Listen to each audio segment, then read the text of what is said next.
¿Qué es la inteligencia? Es una de las preguntas que el ser humano lleva haciéndose de toda la vida, ¿no? Desde que existe la civilización, y es una de las respuestas más difíciles que existen. Yo creo que una de las respuestas más bonitas que he visto es la más sencilla. Es una voz que está dentro de mi cabeza, no sé qué sea. Y ponle el nombre que quieras, ¿no? Desde lo más religioso, lo más filosófico, ¿sí? Pero esas definiciones pues no nos sirven a los ingenieros, a los futuros ingenieros. Entonces vamos a irla acotando un poco, esa definición muy bonita, y vamos a decir que la inteligencia artificial pues es un campo cognitivo que incluye una amplia variedad de estudios, desde los filosóficos, los psicológicos, los aspectos religiosos, etcétera, etcétera, etcétera, ¿sí? Como viene aquí en el pastel, los números no son representativos, es nada más para ilustrar el hecho de que la inteligencia artificial se aborda desde diferentes perspectivas.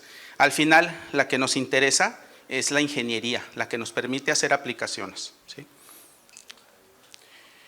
Desde la ingeniería es un conjunto de algoritmos, modelos computacionales y sistemas que son capaces de realizar tareas que normalmente requieren la inteligencia humana. Y de ahí descartamos todas estas definiciones complejas, difíciles de digerir, de los términos filosóficos y éticos. Nosotros necesitamos sacar chamba con la inteligencia artificial, hacer aplicaciones, ¿sí? La ingeniería en la ingeniería se busca crear software, máquinas que puedan mejorar su desempeño con el tiempo a través de la experiencia. Entonces estos algoritmos no son algoritmos convencionales que se programen y digamos que se ejecuten. Estos algoritmos aprenden. La inteligencia artificial consiste de algoritmos que se entrenan, ¿sí? Bueno, todo empieza con los estudios de 1900, a principios de 1900, con el médico español Santiago Ramón y Cajal. No son tres personas, no la Santísima Trinidad, es una sola, ¿no? Santiago Ramón y Cajal. Él es la primera persona, el médico, que pone las bases de decir, ¿sabes qué? La inteligencia está en el cerebro y la inteligencia está en las neuronas. Es el primero que establece esas bases para saber dónde buscar qué es la inteligencia. Entonces caemos en el ámbito de que es importante comprender la neurona biológica, ¿sí? Primero tenemos que entender esta parte, así como el bit nos dicen que es la unidad más pequeña de información, pues la neurona es la unidad más básica de procesamiento de información. Es posible simplificar el modelo biológico o el modelo del cerebro analizando el funcionamiento de la neurona. La neurona, vamos a quitar todas las partes complejas de la neurona y nos vamos a quedar con 4 partes, que es, bueno, aquí lo vamos a ver, que consiste en las dendritas, esos cabellitos que salen del punto inicial. Estas están en el cerebro y tiene un cuerpo celular, dendritas, que son esos como cabellitos, y eso que está pasando ahí información es el axón. Eso que están ustedes viendo es un estímulo nervioso, es un pulso eléctrico de alrededor de algunos milivoltios y se comunica con otras dendritas de otras neuronas. En el punto de conexión, que físicamente podemos ver que está desconectado, el pulso eléctrico hace un pulso o hace un intercambio de información química que se le conoce como los neurotransmisores. Ahí esa parte es química, y si las dendritas reciben de los axones suficiente estímulo, ¿sí?, entonces se emite una respuesta como si fuera un switch de la neurona. Entonces es muy importante esa conexión porque esa es la que vamos a modelar. De ahí se hace la sensibilidad que tienen las neuronas para recibir los estímulos. Son los neurotransmisores y eso se le conoce como la sinapsis o los pesos sinápticos. Y de ahí depende, por ejemplo, si algunos tenemos el umbral del dolor más alto o más bajo, lo único que significa es que nuestras neuronas están entrenadas para ser más o menos sensibles, ¿sí? Entonces, los componentes básicos son las dendritas, que son estos como cabellitos que tiene el cuerpo celular. Tenemos una dendrita como si fuera muy larga, que es el axón, y al final tenemos esta conexión que son las sinapsis. Si se fijan ahí, pues esta sinapsis se hace a través de otra dendrita y esta sería otra neurona. Básicamente esos son los elementos que necesitamos conocer, ¿sí? Entonces, un modelo de neurona artificial se dice que es un modelo bioinspirado, porque está inspirado en el modelo biológico. Y a partir de esos componentes se construye un modelo. Y ese modelo gráfico se construye un modelo matemático, porque al final tenemos que programarlo. Entonces, vean, las partes azules son los axones de otras neuronas que van viajando, ¿sí? Y si el cuerpo celular o el núcleo detecta que hay suficiente estímulo, entonces se emite un disparo como si fuera un switch. Ese disparo viaja por el axón de forma eléctrica y al llegar al final establece una sinapsis, hace un estímulo eléctrico de los neurotransmisores, acetilcolina, la adrenalina, etcétera, ¿sí? Y entonces la siguiente neurona, que ya no se muestra, pero la siguiente neurona, si recibe suficiente estímulo, entonces emite otro disparo. Entonces ahora imaginen esto conectado en cientos de miles de billones de unidades, ¿sí? Pero este es el mecanismo esencial. Entonces, a mediados del siglo pasado, el psicólogo Rosenblatt propuso el primer modelo y le llamó perceptrón.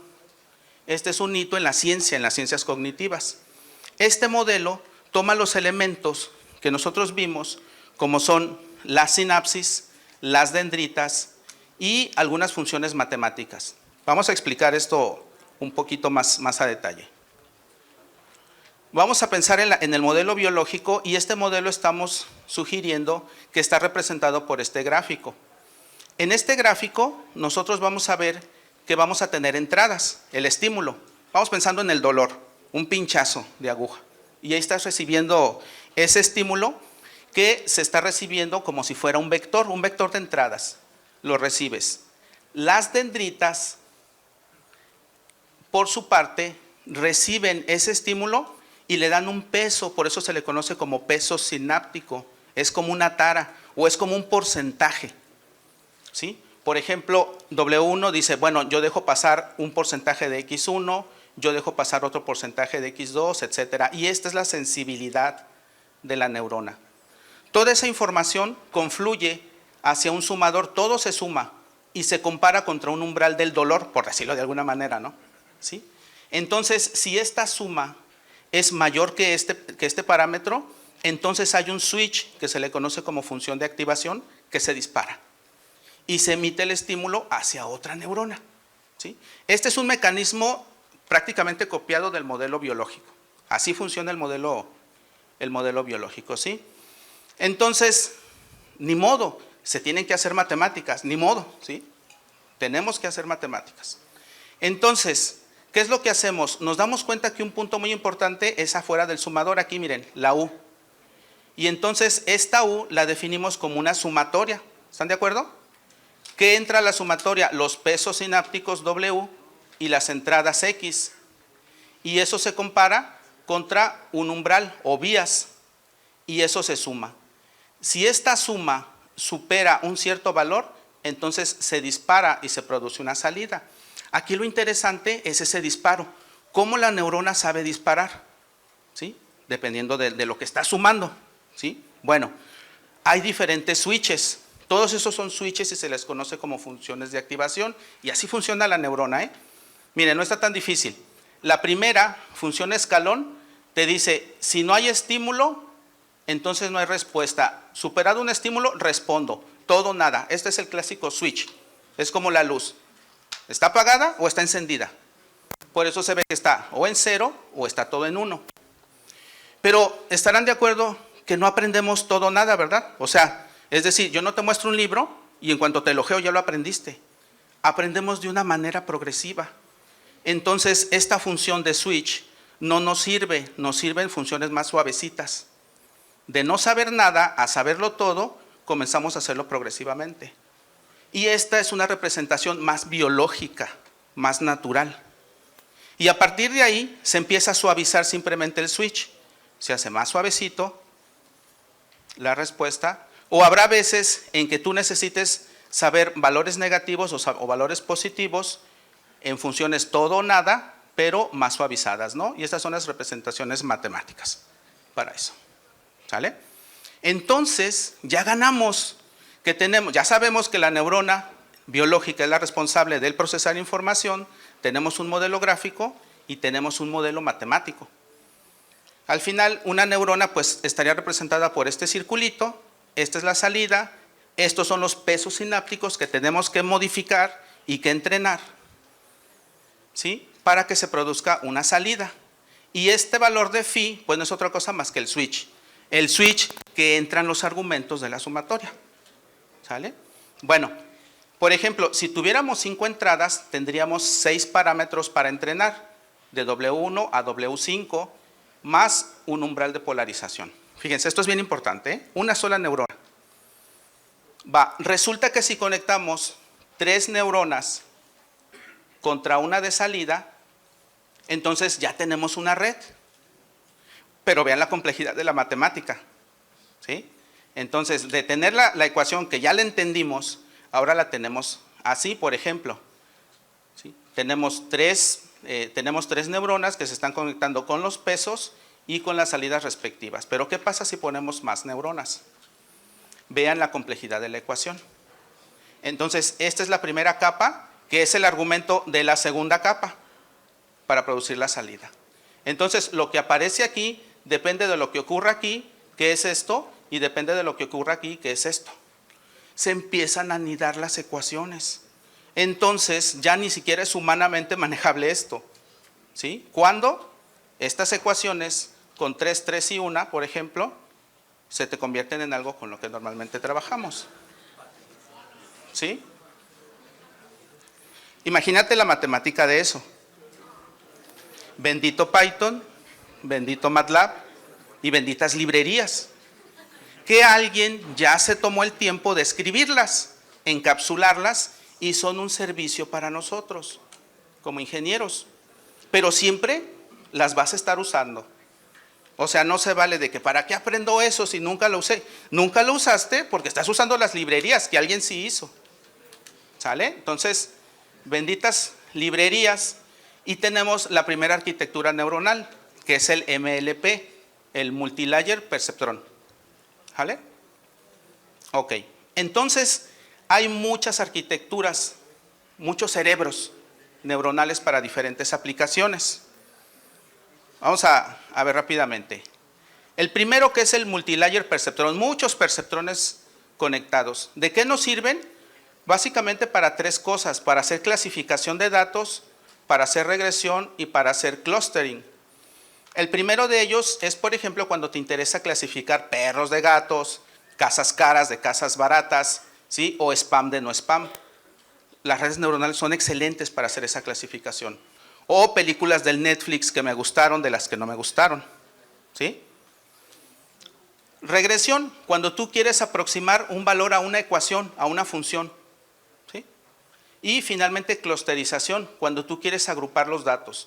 A ti te interesa en un programa social saber dónde, por ejemplo, acudir rápido a un estado y dar los programas sociales ahí. ¿Dónde hay mayor pobreza, por ejemplo? ¿Sí? Redes neuronales convolucionales, estas son las clásicas de la visión artificial. Estas ven imágenes de entrada y comienzan a procesar la información poco a poco buscando características o patrones en las imágenes. Y esto se hace con una función matemática llamada convolución. La convolución está más amenazante la ecuación de lo que realmente hace, ¿eh? La convolución es una ventana, es una operación que es una ventana. Imagínense que yo tengo una ventana y los comienzo a escanear a todos. Y desde aquí empiezo a ver a los hombres, a las mujeres, ¿sí? Hombres, mujeres, etcétera, ¿no? O lo que sea, lo que esté buscando. Gente de camisa roja, aquí hay tantos, etcétera, ¿sí? Son ventanas, la convolución. Y se utiliza para hacer visión artificial. Al final, cuando se extraen las características que buscamos, se le dan a otra red neuronal multiperceptrón. Y así es como, por ejemplo, ese es el escaneo que les digo. Una imagen original se comienza a escanear con convoluciones y se empiezan a buscar patrones. Los picos, las alas, los ojos, lo que constituye un tucán en este caso, por ejemplo, ¿sí? Entonces puedes distinguir tú aves, diferentes aves. Ok, otro tipo son las redes neuronales recurrentes, los abuelitos del ChatGPT, Estos tienen 30 años atrás funcionando. Y estos elementos tienen lazos de retroalimentación, de feedback, para procesar lenguaje natural. Pero no son tan buenos cuando el lenguaje se hace muy extensivo. O sea, por ejemplo, ahorita ustedes pues, son muy buenos para procesar información y van entendiendo la cadena de palabras que yo voy diciendo en el histórico, ¿sí? Pero las redes neuronales no. Entonces necesitan más memoria. Y para eso llegan las LSTM, que son unidades, redes neuronales con mayor capacidad de analizar, digamos que valores en el tiempo, valores pasados, pero no son tan buenos. Llegan otro tipo de arquitecturas que son las redes neuronales generativas adversarias, donde es un par de redes, una que se entrena para distinguir datos falsos y otros los verdaderos, compiten entre ellas, se saca la verdadera información y te pueden determinar, por ejemplo, reales datos a partir de datos falsos o de ruido eléctrico. Los autoencoders, que son redes especializadas en extraer información, por ejemplo, del ruido. Ahí ven una imagen que trae mucho ruido. El ruido no es información, al final de cuentas. Entonces la red neuronal lo puede borrar, porque el ruido no representa información en el sentido de información estructurada, como si la Mona Lisa, por ejemplo.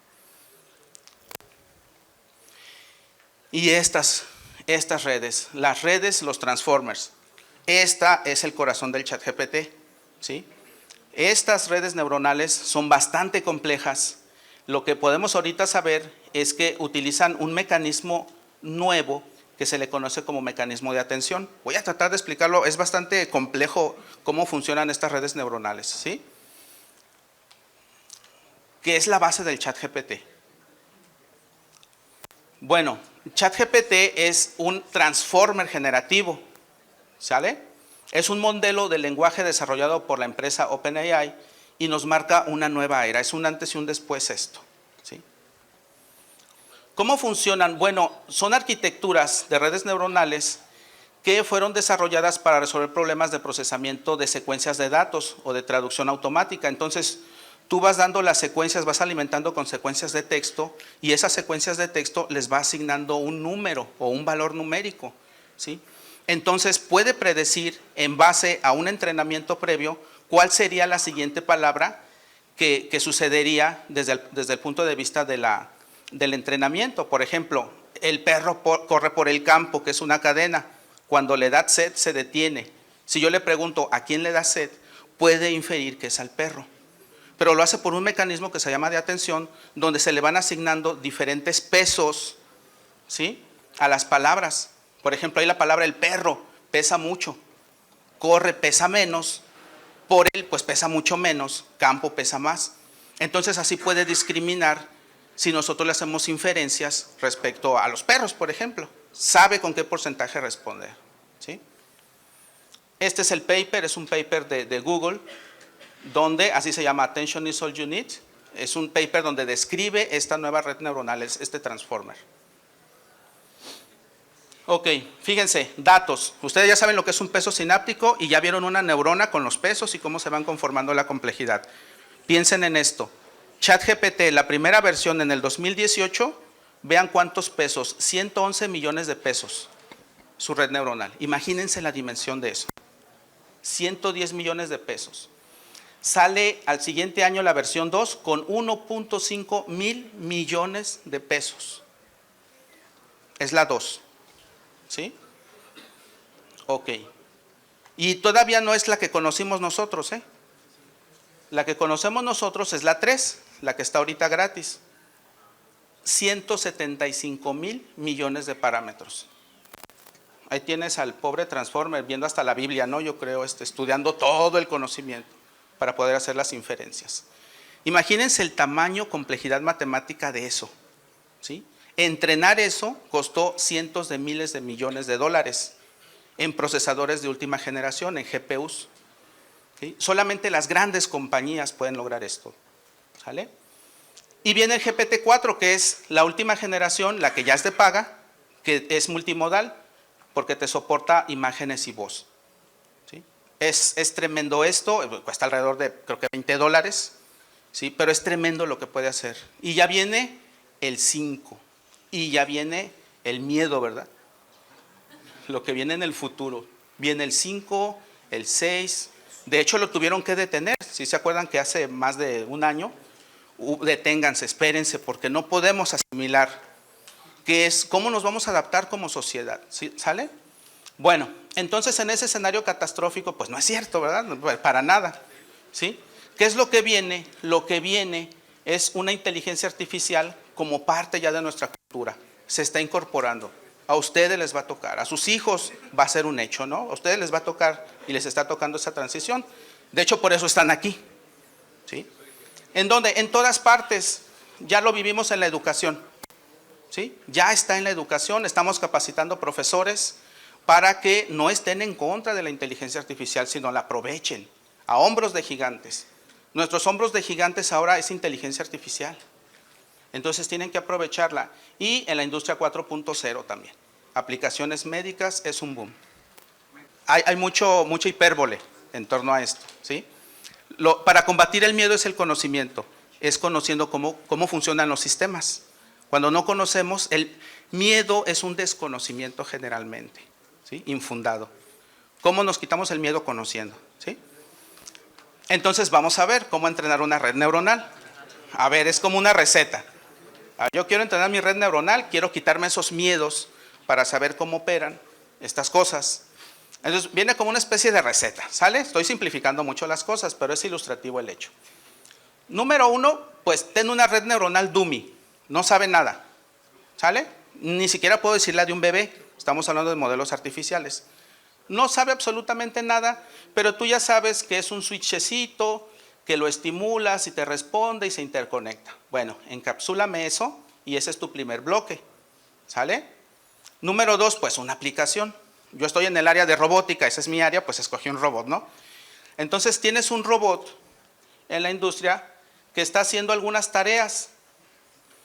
¿Qué tarea? Bueno, en su efector final, en su gripper, en su garrita, pues va a hacer alguna tarea. Ahí, bueno, está agarrando un pin y le está haciendo cosas. Normalmente, pues es pintar, normalmente en una industria, ¿no? Es hacer tareas como pintura, trayectorias, etcétera. Entonces, ya tienes tu aplicación. En ingeniería, pues nos van a enseñar que para que un robot se mueva, necesitamos hacer el análisis de cinemática inversa, que no es otra cosa más que, si este fuera el brazo del robot, darle los ángulos de las articulaciones, de mi codo, de mi hombro, de mi muñeca. Si yo le doy esos valores, pues mis dedos quedaron en una posición. ¿Están de acuerdo? Eso es cinemática inversa. Yo quiero hacer, por ejemplo, una trayectoria circular, tendré que darle valores angulares a mis articulaciones. Eso es cinemática inversa, ¿sí? Pero se lo das también a la red neuronal, a los dos. Y la red neuronal va a dar salidas dummy al principio. Y el robot te va a dar las salidas deseadas, las coordenadas X, Y, Z en el espacio donde está el efector final, ¿sí? Entonces ahora es modificar los pesos sinápticos de la red neuronal para que haga exactamente lo mismo que el robot. Y para eso necesitamos algo muy importante en la vida, que es el error. Sin error no hay conocimiento. El error no es para estresarnos. El error es parte de llegar a conocer algo. Entonces necesitamos un módulo de error que distinga la diferencia entre lo que da el robot y lo que da la red neuronal. Ese es otro bloque que nos genera el error. Ahora, el error lo tenemos que hacer cero. ¿Qué pasa si el error lo hacemos cero? Si el error se hace cero, entonces la XD y la X, la Y y la ZD y la Z son iguales, lo cual significa que la red está imitando al robot. Al principio tenemos un error muy grande, entonces necesitamos un algoritmo que se llama ley de aprendizaje. Otra matemática, sí, ni modo. La ley de aprendizaje te dice, los pesos siguientes, n más 1, los pesos siguientes que vas a tú a poner serán iguales a los que ya tenías, más un factor de corrección, que este es un algoritmo conocido como el gradiente, que se excede ya de esta presentación, ¿no? Pero ahí está, el gradiente. Es un algoritmo donde se va a buscar que el error vaya bajando y encuentra los pesos que obliguen a que el error vaya disminuyendo. Ese es otro bloquecito que vas a poner, que se va a alimentar del error. Y si se fijan, ese bloque va a emitir los nuevos pesos sinápticos. Entonces, esos se los das a la neurona y cierras el lazo. Y eso lo dejas entrenándose, tan compleja como sea la tarea. ¿Sí? Esa es, digamos, que la forma en la que vas tú a desarrollar una aplicación industrial, de naturaleza industrial, y esto ya se hace, ¿eh? Esto ya se hace. Obviamente, como dice el dicho, el diablo está en los detalles, ¿verdad? Cada uno de estos bloques es una enorme complejidad, ¿sí? Pero esta es la idea central para este caso, ¿no? Entonces, con esto tendríamos nosotros, pues ya, discutir un poquito, para ir de acuerdo con la agenda, algunas aplicaciones, otras aplicaciones que tienen las redes neuronales, aplicaciones médicas, por ejemplo. En medicina, tú puedes distinguir tumores mediante clústeres. Entrenas a un sistema de redes neuronales para que a partir de muchos estudios pueda distinguir cuando una imagen puede ser o tenga probabilidad de ser cáncer o no ser cáncer. Ya también se utiliza esto, ¿sí? Aplicaciones, reconocimiento de voz, obviamente, pues ya vivimos con la Alexa, ¿no? Todo el tiempo ahí, ¿sí? Hay una aplicación bien interesante donde se detectan enfermedades respiratorias por medio del celular. Pues una persona puede toser y se puede inferir si tiene o no tiene COVID, por ejemplo, ¿sí? Redes neuronales también.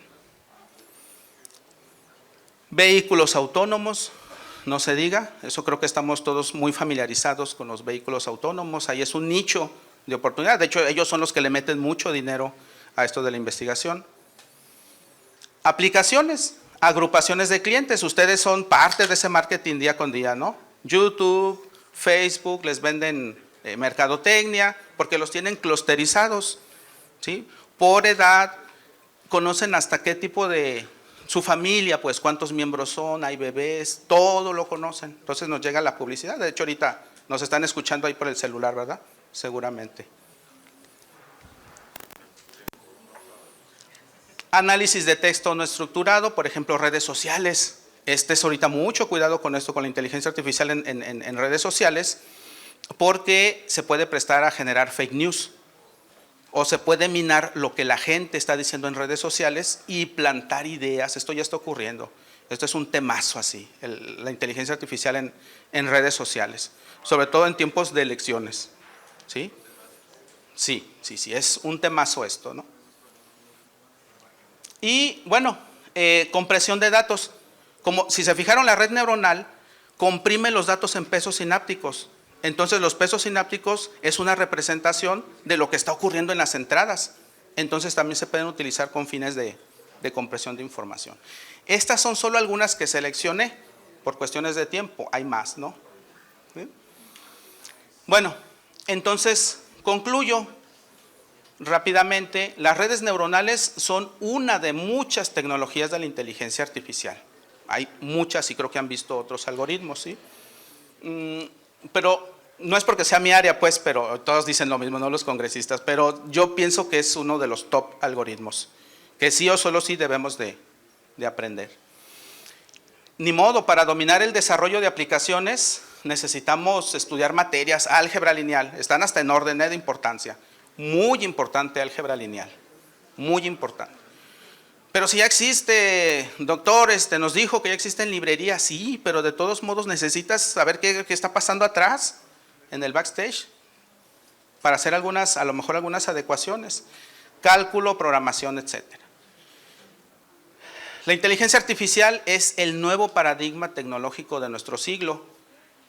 Y pues yo veo que su importancia es del tamaño de cuando en el siglo pasado a finales llegó el internet, ¿sí? Es de ese tamaño, es uno de los productos extraños de la pandemia, ¿no? En el 2020 surgió este boom, ¿sí? Entonces pues ustedes ya están inmersos en eso, ¿no?